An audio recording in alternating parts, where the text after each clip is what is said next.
clasificaciones de...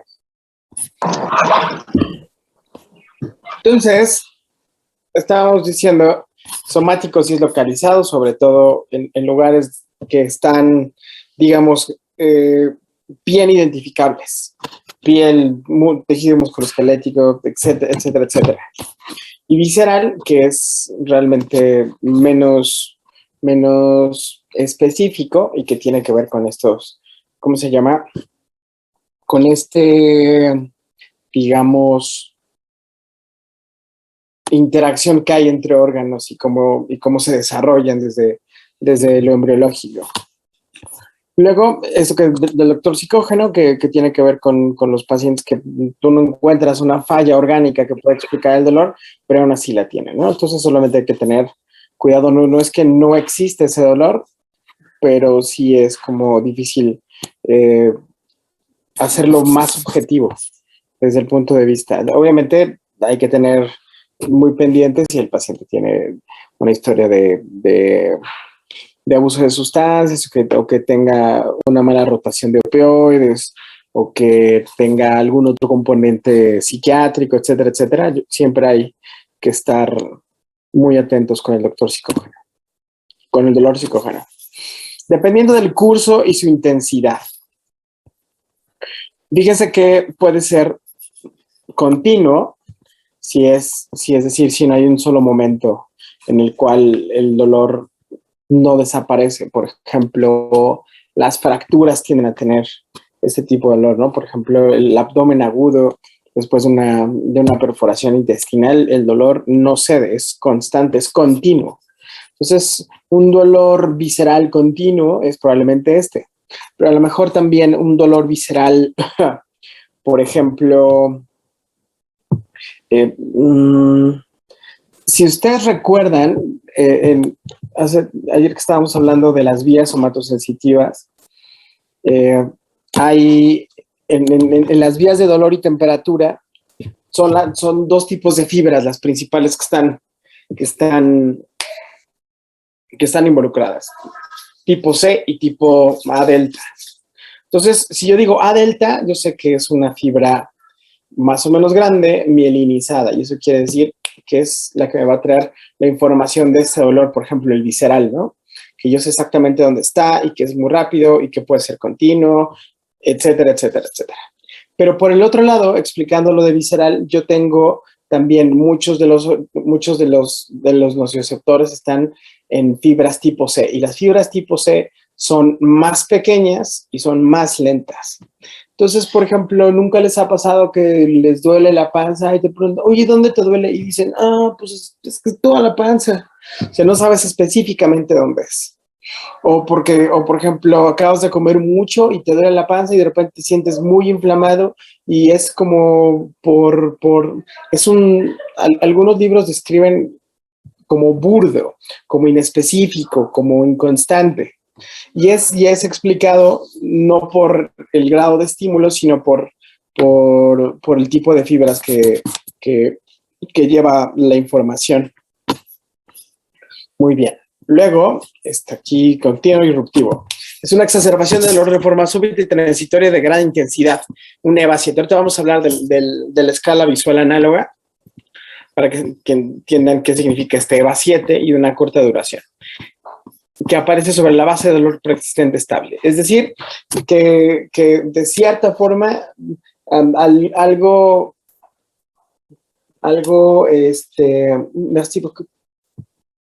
¿cómo decirlo? Algo pueda desencadenar que ese dolor se exacerbe o que se vuelva muy agudo, ¿no? Y pueden ser muchísimas causas que puede suceder esto. Está buenísimo.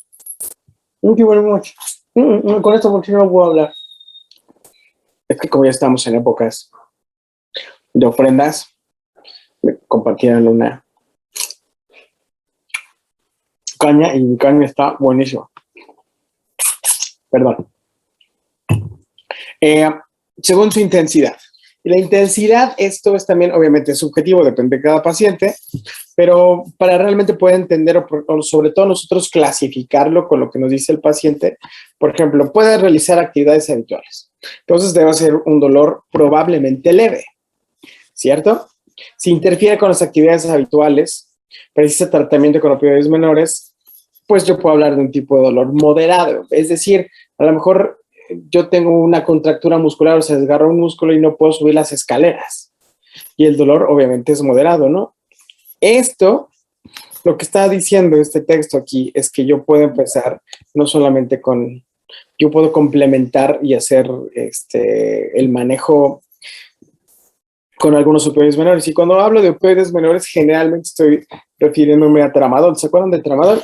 Que es un sintético, que es menos potente que la morfina, que se puede dosificar sin ningún problema y que es más, yo lo encuentro en la farmacia sin necesidad de una receta especial.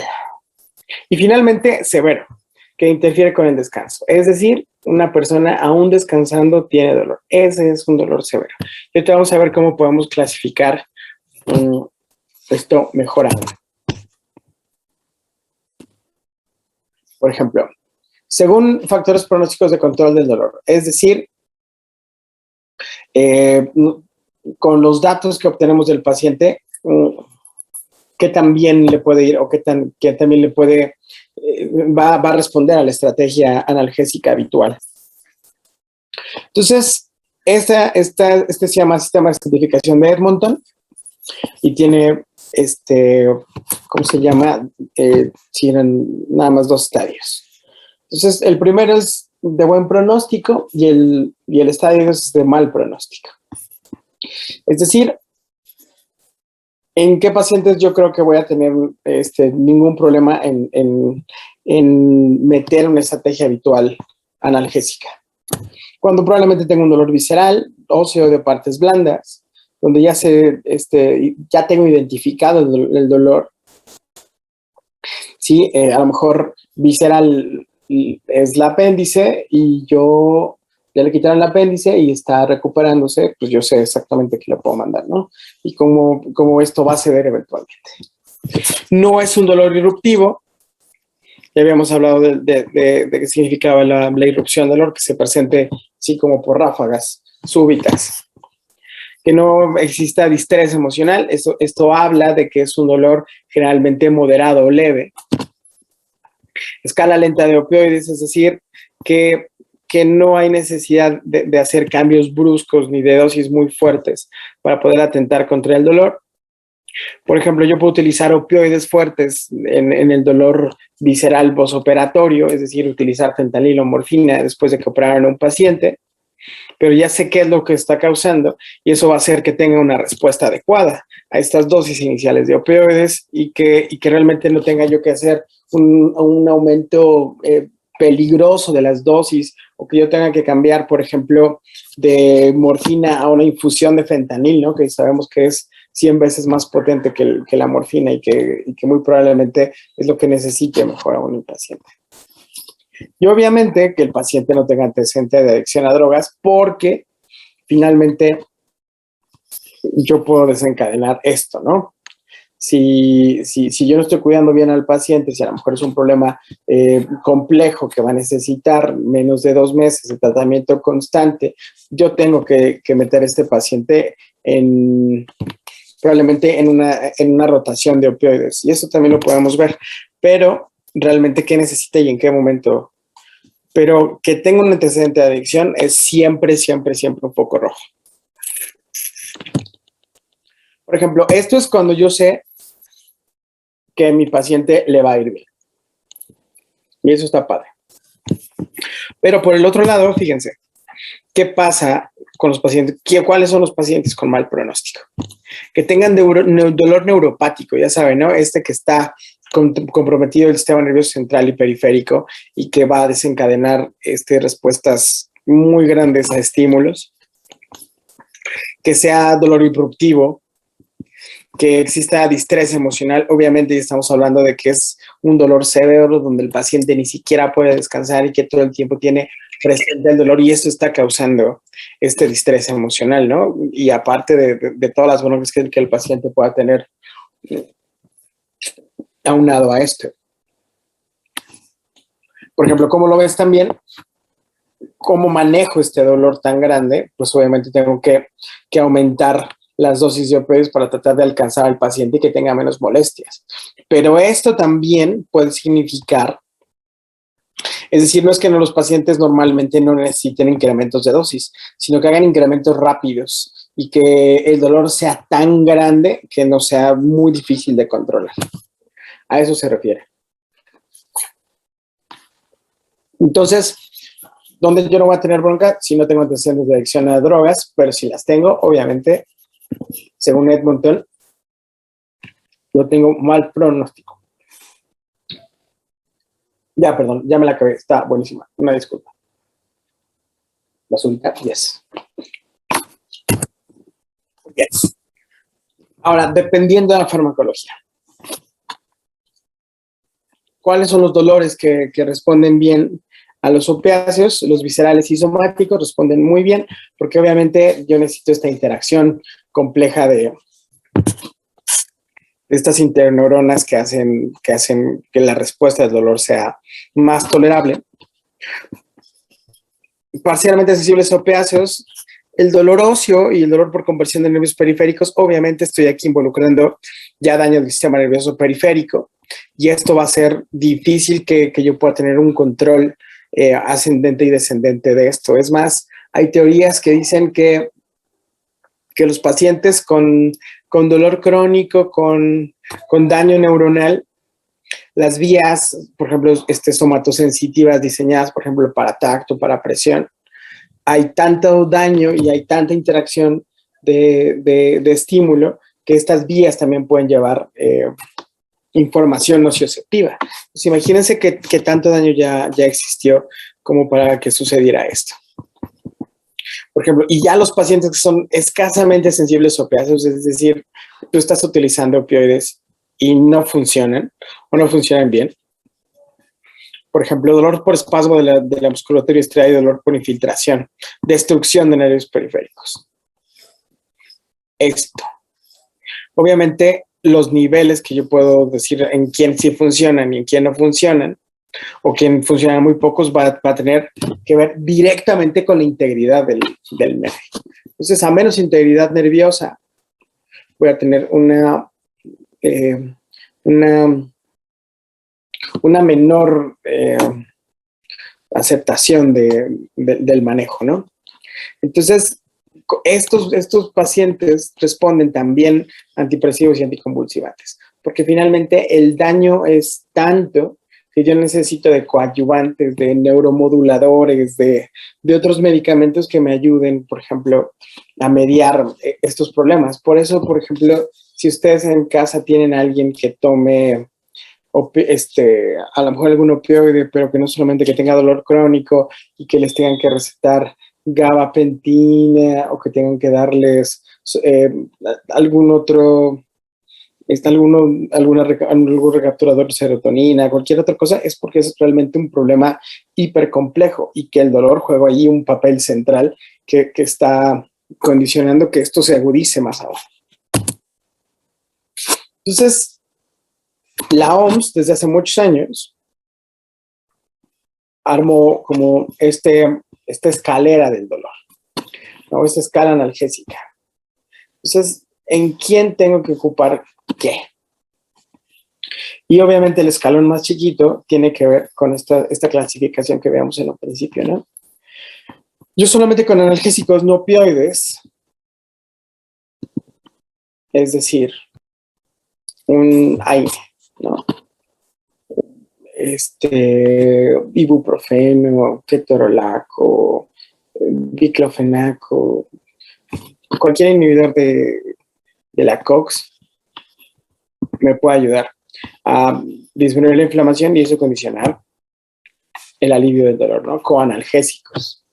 Es decir, algún medicamento que también me facilite el uso de los demás. Es más, paracetamol como tal tiene una acción central bien importante en la mediación del dolor porque tiene que ver con receptores TRBP que tienen que ver ahí con la mediación de la temperatura y con muchas otras cosas. Paracetamol es un súper medicamento. Entonces, si se dan cuenta, son medicamentos que conseguimos fácilmente en la farmacia. Por ejemplo, estos analgésicos no opioideos se refieren más que nada a esteroides, ¿sí? Entonces yo puedo utilizar de cierta forma, por ejemplo, dosis únicas o dosis en algunos pacientes de opioides para hacer esto, ¿no? Por ejemplo, poner una dosis de dexametasona con un poquito de paracetamol y un AINE para tratar de controlar este dolor que ya sé que puede ser somático, puede ser visceral, puede ser continuo, etcétera, etcétera, etcétera, con las características que ya saben ustedes qué ponerle, ¿no? Entonces, yo siempre empiezo con esto.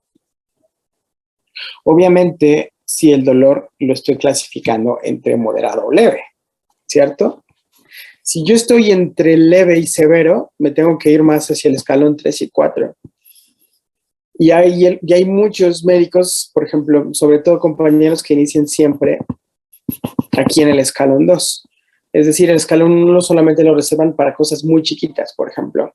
Te caíste, te pegaste en el hombro, no tuviste ninguna lesión real, solamente fue el golpe, pues te doy analgésicos, no opioides, y con eso es más que suficiente. Hay muchas veces solamente con uno solo de estos medicamentos se resuelve el dolor. Pero ¿qué pasa cuando yo tengo, por ejemplo, un paciente posoperado?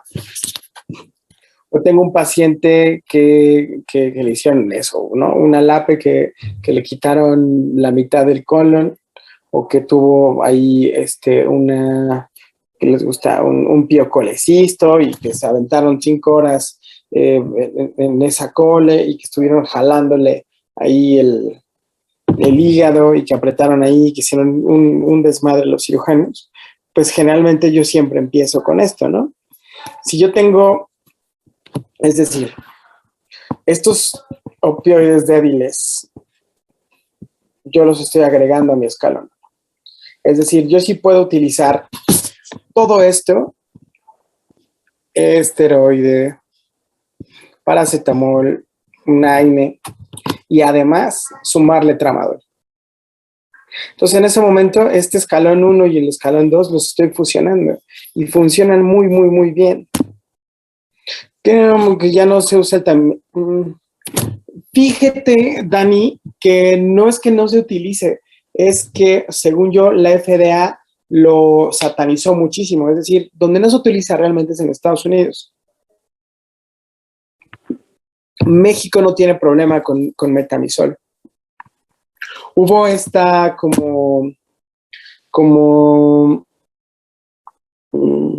decirlo?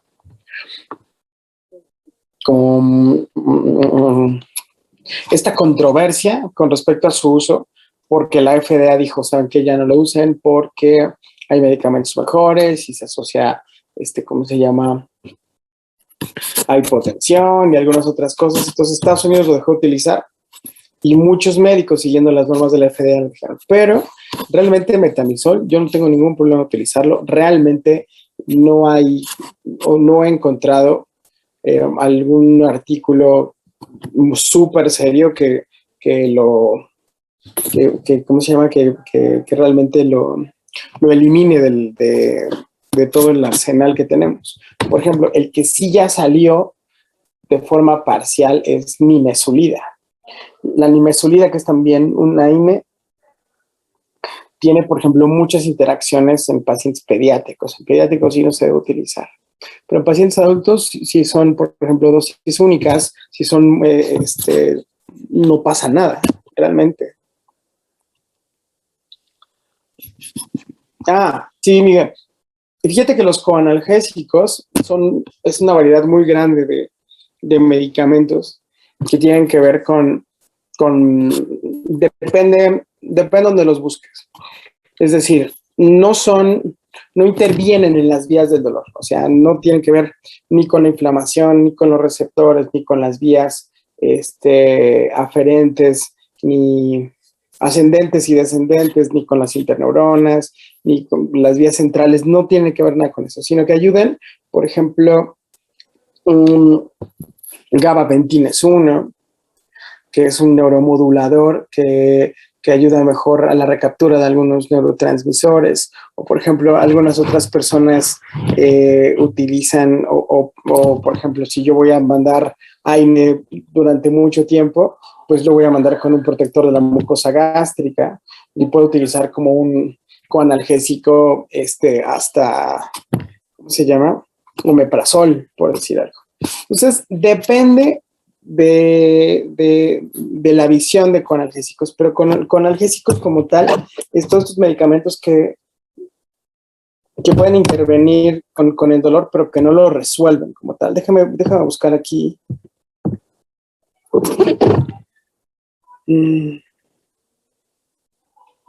Coanalgésicos.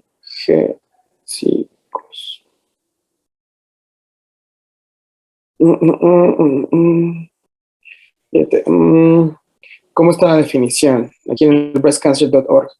Son medicamentos para que fueron desarrollados originalmente para tratar el dolor mismo, pero contienen propiedades que alivian el dolor, según se escribió después. Se pueden administrar solos o combinados con otros analgésicos, por ejemplo. Muchas veces nosotros nos referimos a ellos como coadyuvantes. Es decir, fíjate, aquí. Entonces, esta yo creo que sí es más fácil que les enseñe acá. Déjenme compartir.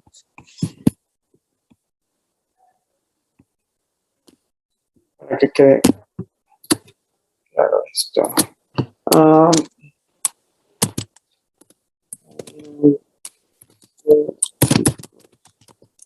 Guantes.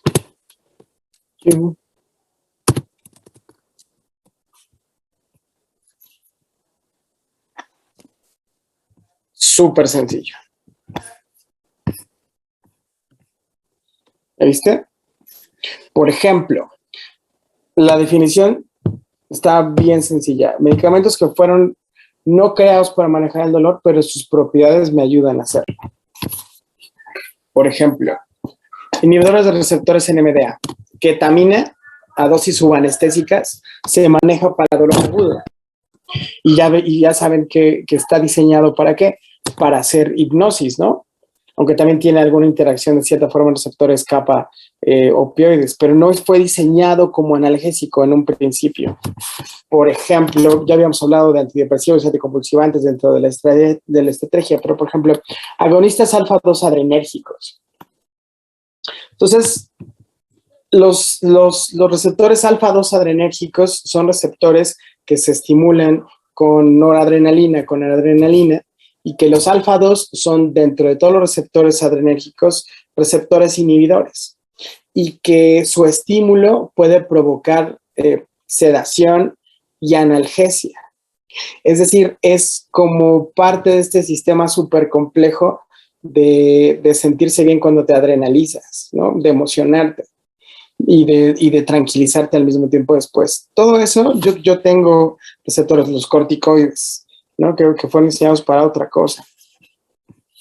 Todos estos, es más, hasta los benzodiazepinas para tratarlo como relajante neuromuscular pueden funcionar. Tiene que ver literalmente con fármacos que no fueron diseñados para ser analgésicos, pero me pueden ayudar a hacerlo. Puede decir como el metocarbamol con paracetamol, claro, finalmente el metocarbamol va a ayudar a eso, ¿no? A hacer una relajación muscular y que ayuden al manejo del espasmo muscular.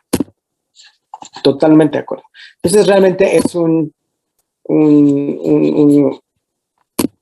grupo variado y va a depender de lo que yo necesite. Por ejemplo, en anestesia yo utilizo mucho estos dosis subanestésicas de ketamina para dolor agudo, ¿no? Ya le puse opioide, ya le puse AINE, ya le puse paracetamol, ya le puse esteroide y el paciente sigue con dolor. Yo puedo poner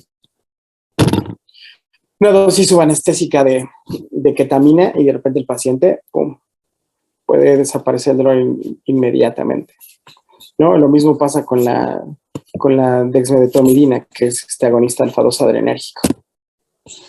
Lo cual de esos grupos de coadyuvantes son los que tienen efectos antiálgicos más rápidos. Depende.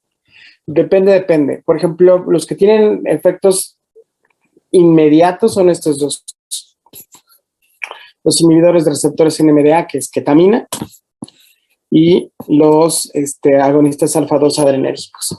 Yo con dexmedetomidina puedo Es más, yo puedo intubar a un paciente despierto solamente con dexmedetomidina, variando la dosis. Es decir, está dando analgesia, está dando sedación y es un medicamento que no fue diseñado para eso, ¿no? Y por ejemplo, yo tengo una respuesta de menos de 1 minuto con ketamina, dosis subanestésicas para manejar dolor y se puede. Obviamente, todos estos van a trabajar diferente, ¿no? Entonces hay antidepresivos que tardan mucho tiempo en hacer efecto. Y que si yo trato depresión, la depresión o la recaptura de serotonina, lo que yo quieran, que el paciente se sienta mejor anímicamente, eso también condiciona que el paciente perciba el dolor distinto. Y eso disminuye también el consumo de medicamentos. Por eso se incluyen todos estos. Pero tienen que ver, si se dan cuenta, tienen que ver con cómo trabaja el sistema nervioso central y lo complejo que es el sistema nervioso central. Por eso todos estos antidepresivos, anticonvulsivantes, obviamente anestésicos locales, neurolépticos, agonistas alfa-2, corticoides, agonistas GABA, todos estos me van a ayudar a manejar el dolor. Porque muchas veces, por ejemplo, los agonistas GABA, donde yo tengo un paciente que tiene un dolor complejo, y que ya le puse de todo, ya tiene opioide, ya tiene esteroide, ya tiene paracetamol, ya tiene AINE, ya tiene, ¿sí?, anestésico local y el paciente todavía sigue ansioso, yo le puedo dar sedación y ayudarlo a que se sienta mejor y que se sienta mucho más tranquilo y que el medicamento funcione mejor. Entonces, todos los medicamentos del sistema nervioso central de cierta forma pueden ayudarme al manejo del dolor. ¿Quedó claro? Por eso, no hablé de ellos como tan claro, pero realmente son muy importantes para su manejo. ¿Y cómo evitar la polifarmacia en los pacientes multitratados que son atendidos de forma ambulatoria? Pues fíjate que lo ideal es clasificar el dolor. Memo, si tú tienes bien clasificado el dolor, si es dolor agudo o es dolor crónico. Si es dolor agudo, ¿qué tipo? ¿Es somático? ¿Es visceral? ¿Es disruptivo? ¿Es psicógeno? ¿Qué tipo de dolor es? ¿Es leve? ¿Es moderado? ¿Severo? Ahorita vamos a ver las escalas para medir el dolor. Pero lo importante es clasificarlo adecuadamente para decirle, ¿sabes qué? Este paciente solamente con paracetamol, AINE y un opioide leve, con eso es más que suficiente. Y le quieres poner algo extra, se acabó. A lo mejor hay un paciente que tiene un dolor somático que solamente a lo mejor con AINE resuelve, ¿no? A lo mejor tú puedes tener una cefalea que solamente con paracetamol sea más que suficiente. Yo creo que lo más importante para evitar la polifarmacia es eso. Conocer bien, clasificar adecuadamente el dolor. Y si tú clasificas adecuadamente el dolor, entonces lo puedes atacar adecuadamente. Y esa es finalmente no es que no le pueda recetar todo, le puedes recetar todo, pero realmente es necesario por el paciente y si yo evito la polifarmacia, estoy evitando muchos más daños. ¿Por qué? Porque muchos medicamentos tienen interacción con otros. Entonces, no solamente estoy refiriéndome a lo que yo estoy manejando como método para calmar el dolor, sino también todo lo que el paciente está tomando atrás. Es decir, si tiene, no sé, por ejemplo, que el paciente tenga lupus y tenga un dolor complejo, ¿te imaginas? O por ejemplo, tan sencillo, bueno, entre comillas, tan sencillo un paciente que tenga tuberculosis, ¿cierto? O que tenga un esquema súper rígido de manejo que va a tomar mucho tiempo. Bueno, ¿cuántos de los medicamentos que yo también estoy recetando para el manejo de cualquier tipo de dolor van a tener una interacción? Entonces, al final, esto de cómo evitar la polifarmacia es conociendo bien al paciente, clasificando lo mejor que podamos sus problemas y conociendo lo mejor posible nuestros medicamentos para saber con quién o no puede tener interacción. ¿De acuerdo, doctor Rodríguez? Muy bien. Entonces, vamos a ir acá. ¿Qué pasa con estos pacientes que tienen dolores mucho más complejos? Fíjense. Si se dan cuenta en el escalón 2, yo tengo opioides leves. Codeína y tramadol realmente son opioides leves, ¿no? Codeína es no tan utilizado, se utiliza muchísimo más tramadol porque es de muchísimo más fácil acceso. Para recetar codeína sí necesitas recetario de Cofepris. Entonces, no es tan habitual recetar. Pero ¿qué pasa en el escalón 3? Cuando ya necesito opioides potentes, ¿no? Además de todo lo que ya hice en los escalones previos. Obviamente yo tengo que pensar cuánto necesita, cómo lo necesita, de qué forma y qué es con mi paciente. No es lo mismo que yo ponga, a lo mejor yo tengo acceso a un catéter peridural, yo puedo estarle dándole continuamente una infusión morfina de forma espinal a mi paciente y que tenga menos problemas a que yo tenga que inyectársela o que el paciente, dependiendo de cómo yo puedo o no clasificar esto. Entonces, si se dan cuenta, la escala hace un cambio radical del 3 al 4. Es decir, yo aquí estoy tratando de darle un manejo lo mejor posible que puedo. Y si se dan cuenta, son medicamentos ya muchísimo más potentes, con todo lo demás que ya le hice también. Y obviamente depende del problema. Pero lo que cambia con el último escalón es que yo entro con los métodos invasivos. Y los métodos invasivos tienen que ver con bloqueos terapéuticos de ciertos ganglios o de ciertas zonas o de ciertos plexos para tratar de mitigar el dolor, ¿no? Por ejemplo, esto lo hacen los algólogos intervencionistas que de repente tienen que ponerse, no sé, bloquear, estoy pensando en algún ganglio importante, ¿no? Por ejemplo, que yo tengo que literalmente llegar y quemar el trigémino para que el trigémino deje de darme estos problemas. O que, por ejemplo, los algólogos intervencionistas, los muy fresas, ponen medicamentos, ponen aparatos en la médula espinal que están secretando medicamentos y que regulan más o menos todo esto. Es decir, métodos ya invasivos para tratar de atacar directamente la causa directa que lo está condicionando, ¿no? La diferencia real entre estos es que el escalón 3 y 4, esto puede ser en dolor agudo, sí, ¿no? Yo tengo un paciente que está politraumatizado, que le hicieron LAPE, que le hicieron cranectomía, que le hicieron toracotomía, que aparte tiene fracturas múltiples, tiene una pelvis inestable, etcétera, etcétera, etcétera. Que tiene mucho dolor porque tiene muchos lugares que están lesionados. Bueno, entonces obviamente este paciente muy probablemente sí necesite estos opioides, ¿no?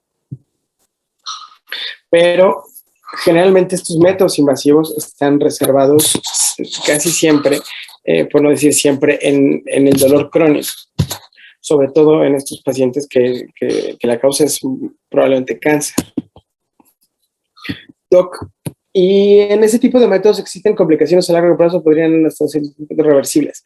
Fíjate que no, generalmente cuando se decide esta intervención, es porque ya se trató de corregir este problema de dolor con todas las otras, de todas las otras formas, con todos los demás esquemas, cuando ya le echaste la polifarmacia y aún así es insuficiente.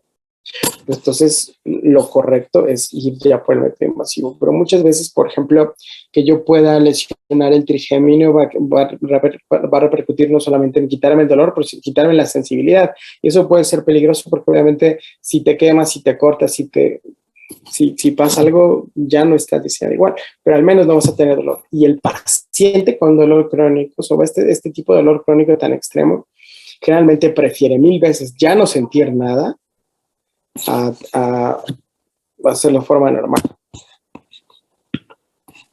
En pacientes que tienen enfermedad renal crónica, podríamos optar por opioides leves con mayor frecuencia. Sí. Obviamente hay que nada más revisar el tipo de opioide que le quieras mandar y cómo está su metabolismo, ¿no? O por ejemplo, si a lo mejor es un paciente que tiene un esquema de es decir, que tiene una adecuada terapia sustitutiva, ¿no? Que entre a hemodiálisis cada 2, 3 días, que tiene un buen horno, que tiene una fístula, o que tiene un buen control en los recambios de diálisis peritoneal, etcétera, etcétera, etcétera. Yo creo que sí, sin ningún problema lo podrías hacer. Es decir, que también se controle tu paciente va a influir mucho en las cosas que tú le puedas o no mandar.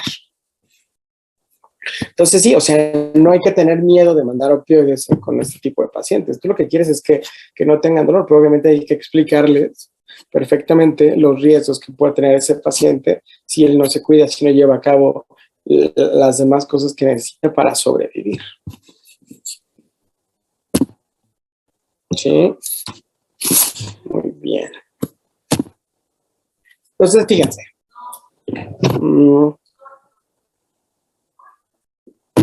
Asesor analgésico. Entonces, si te das cuenta, este asesor analgésico va de poquito a todo. Entonces, fíjense que muchas veces a lo mejor con coadyuvantes yo lo resuelvo, o a lo mejor no necesita nada, con analgésicos neopeáceos se resuelve, pues ahí se queda. Si a lo mejor este paciente necesita analgésicos neopeáceos con opioides leves, como tramadol o codeína, pues digo, está bien, pero ¿qué pasa si esto es insuficiente? Ahora agrego opiáceos potentes, ¿no? Morfina, fentanilo, buprenorfina.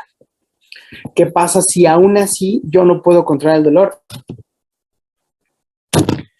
Pues obviamente hay que pedir ayuda. Y esta unidad especializada en el tratamiento del dolor es lo que en los hospitales decentes es conocido como clínica del dolor. Y las clínicas del dolor están o las llevan a cabo médicos que tienen esta alta especialidad en dolor. Y hay como... Es una alta especialidad en anestesia donde tú te dedicas a eso, a ver dolor crónico, ¿no? Pero no solamente eso. Y hay algunos algólogos que también son algólogos paliativistas. Y hay algunos que son algólogos intervencionistas, ¿no? Los que hacen estos bloqueos. ¿Qué pasa si aún con esto no funciona? Pues obviamente VAS, pues obviamente ya hay que verlo todavía más especializado, si se puede. Y no es que, ¿cómo decirlo? Hay grados, por ejemplo, es más, quitar una zona, extirparla completamente solamente para quitar el dolor, o eliminar un nervio, aunque no haya movilidad, pero etcétera, etcétera. Es decir, ya como mecanismos muchísimo más agresivos para tratar el control. Pero todo se puede. Es muy difícil que un paciente realmente, si se lleva a cabo todo este orden y se llevan a cabo las intervenciones adecuadas en los momentos adecuados, tenga dolor. Entonces sí es bien importante. Entonces acuérdense mucho de esta sesión analgésico, pero también es bien importante que ustedes pidan ayuda. Pidan ayuda. Sí, entonces siempre está, en casi todos los hospitales con especialistas hay algólogos. Entonces, ¿cómo evalúo el dolor? Ya lo clasificamos, ¿no? Ya vimos también de cierta forma cómo se trata. Gracias a que conocemos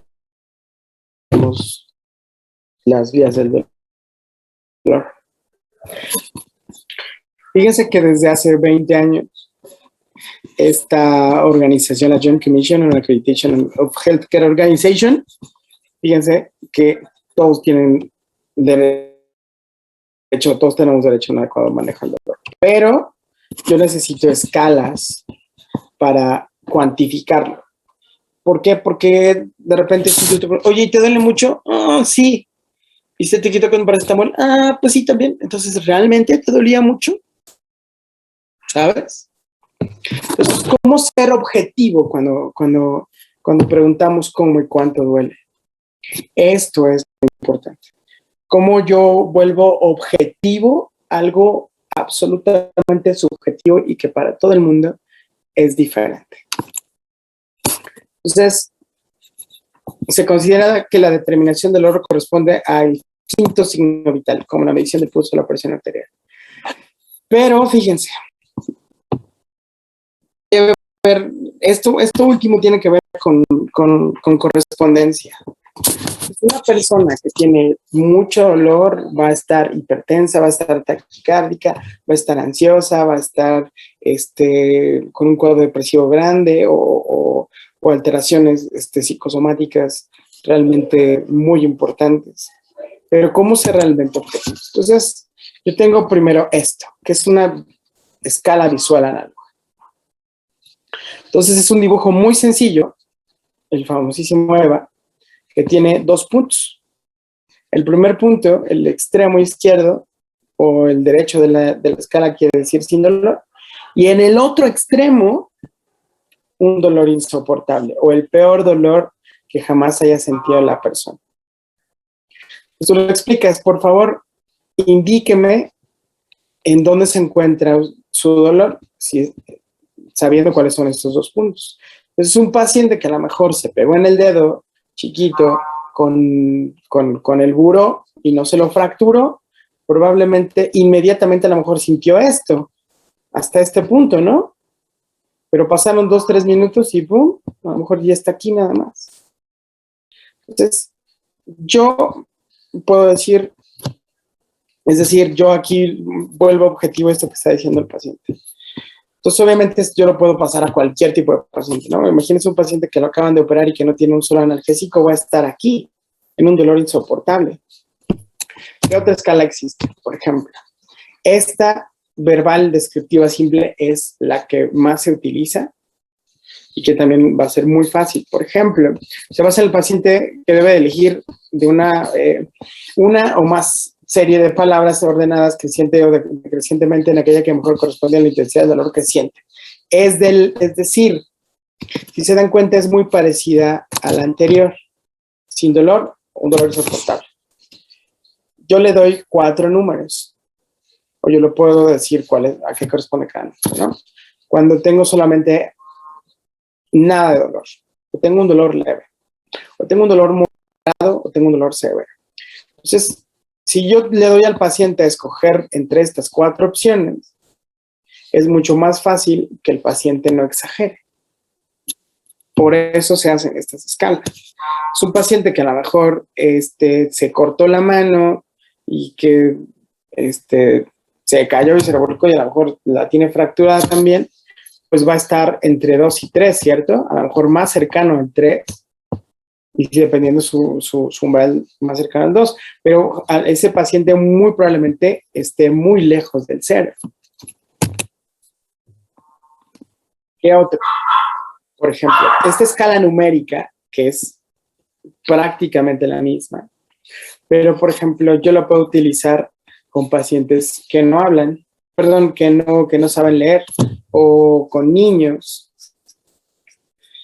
Y esto esta escala yo también la puedo meter aquí, pero si se dan cuenta también va de sin dolor a un dolor máximo. Tú le pides, bueno, ¿cómo se identifica usted? A lo mejor el paciente está normal, está tolerable, ¿sí? Su dolor es leve, no le puede hacer sus actividades normales, pero ¿qué tal si el paciente está así? O el paciente está así, o el paciente está realmente en un dolor máximo. Entonces, ¿qué es lo ideal? Fíjense. Ahorita me voy a ver con estas 3. Ya vieron, estas 3 son muy similares. ¿Qué es lo ideal realmente para ubicar en un paciente cuánto dolor tiene? De la forma más objetiva posible. Yo tengo que aplicar forzosamente 2 escalas. Yo puedo utilizar, por ejemplo, esta y esta. Bueno, fíjese, ¿tiene usted dolor? Sí, bueno, si 0 es dolor, 1 es poquito, 2 es moderado y 3 es dolor severo, ¿cuál es? Pues no, está entre 1 y 2. Ah, muy bien. Y bueno, si le pongo estas caritas, ¿dónde está? Bueno, estoy como entre leve y moderado. Ah, entonces hay correlación, ¿cierto? A lo mejor está entre dolor moderado o el paciente dice, estoy entre 4 y 6, estoy en un 5. Entonces a lo mejor esta fue insuficiente. Entonces yo sé perfectamente que este paciente muy probablemente con solamente un analgésico normal no va a ser suficiente. Pues yo con este paciente que está metido aquí en el 5, muy probablemente inicie con opioide leve más todos los medicamentos que puedo utilizar. Del 1 al 10, ¿cuánto le duele? Sí. Por ejemplo, eso puede ser. Estas, tú las puedes imprimir o hay laboratorios que te las regalan y se traen, por ejemplo, en sus consultorios. Sería súper útil que ustedes las imprimieran y las tuvieran ahí como atrás y que les pudieran decir al paciente, bueno, ¿cómo es su dolor? En pacientes pediátricos o que tienen capacidades diferentes se alteran el funcionamiento, ¿cuál escala deberíamos ocupar? Fíjate que es muy difícil y esto es un tema de discusión complejo porque, por ejemplo, tú utilizas otras guías, otras escalas que son con una validez diferente. Por ejemplo, el tipo del llanto del bebé, los signos vitales del bebé, si tú ubicas o no una lesión, etcétera, etcétera, etcétera, ¿no? O sea, sus signos vitales, cómo se comporta con los papás, cómo se comporta con respecto a la comida, cómo se comporta con respecto al llanto, y es una escala aparte, pero también se puede utilizar. Lo ideal es que estas escalas me ayuden a decir, bueno, este paciente muy probablemente, si está aquí, ¿qué va a necesitar? Opioide, esteroide, anestésico local y a lo mejor, ¿cómo se llama? Probablemente la intervención del algólogo. Me imagino que igual es difícil hablar del dolor en pacientes diabéticos o ancianos, ¿verdad? Por distorsión de la sensibilidad. Fíjate que los pacientes, que no es tanto eso. Es decir, si los pacientes no se quejan tanto de dolor, es peligroso por el daño que se pueden causar, como por ejemplo, ¿qué vamos a? Por ejemplo, el pie diabético, ¿no? Que a lo mejor él tiene una uña enterrada y pues agarra su pinza y la vuela, y por la disminución de la sensibilidad se hace una lesión grave que avanza y él no se dio cuenta porque no le duele. Entonces no tiene que ver con el manejo del dolor en los diabéticos, sobre todo, con las personas que tienen estas neuropatías. Pero sí cómo identificar los que tienen una alteración en la sensibilidad para saber cómo tratarlos. Entonces, la dificultad, o sea, no hay tanto, si no te duele no pasa nada, entre comillas. El problema es que si no te pasa nada te puede lesionar. Recordemos que el dolor es un mecanismo de defensa per se. ¿Sí? Entonces sí hay como toda esta pleta de opciones para tratar de clasificar el dolor. Entonces, para que no se les olvide, fíjense que yo de 5 para abajo, o generalmente por algunos dicen como de 4 para abajo, yo utilizo exclusivamente AINES sin problema. AINES y paracetamol asociados, súper bueno. Si tengo entre 4 y 6, con opioides leves. Si tengo más de 6, opioides fuertes. Eso sería como un uso práctico de la escala. Entonces, descripción de la versión española del cuestionario de dolor. Fíjense este cuestionario completo. Entonces, si se dan cuenta, tiene que ver todo, ¿cómo decirlo? Me ayuda a clasificarlo mejor. ¿Cómo es? ¿A golpes o continuo? ¿Cómo es? ¿Es térmico? Es decir, ¿es calor como si se quemara? ¿Abrasador como hierro candente? ¿O es, saben? Es decir, este cuestionario completo, que ya vieron que está súper bonito, me ayuda realmente a clasificarlo. Y esto en dolor agudo me dice dónde está el problema.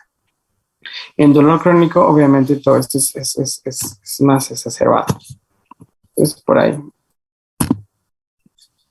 Entonces, estas gráficas mezcladas con las visuales, lo ideal es utilizarlas. ¿Ya vieron? Si ustedes tienen metido esto o tienen las caritas en impresas en su consultorio o las traen en la cartera o las traen ahí en sus... Es muchísimo más fácil clasificarlo. ¿Sí? Entonces, por ejemplo, estas pediátricas tienen que ver más como con la carita que tú le estás viendo al niño, ¿cierto?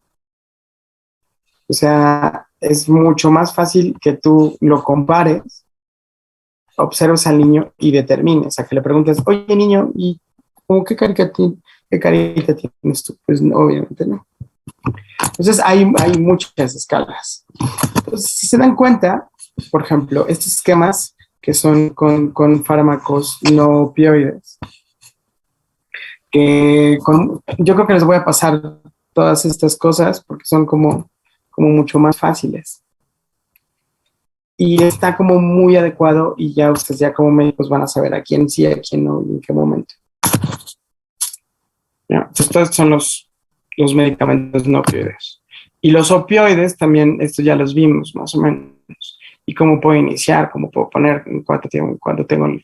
Esto ya lo saben también. Y estos son algunos de los medicamentos coadyuvantes, que yo tengo muchos y que tienen que ver, sobre todo, ¿ya vieron? En dolor neuropático los utilizo mucho.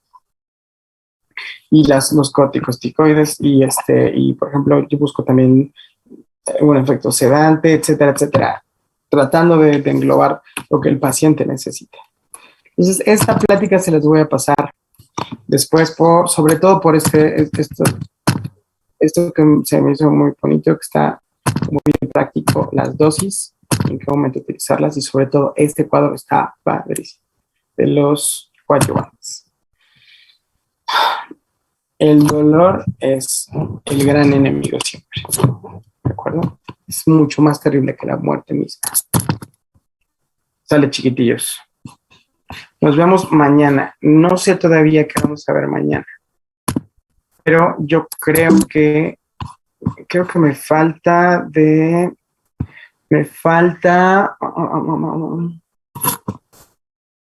anestésicos inhalados, anestésicos locales y las técnicas regionales. Yo creo que eso es lo que vamos, no sé, yo creo que mañana temprano les confirmo, ¿sí? Porque tengo que buscar las presentaciones para ver de qué vamos a hablar. ¿De acuerdo?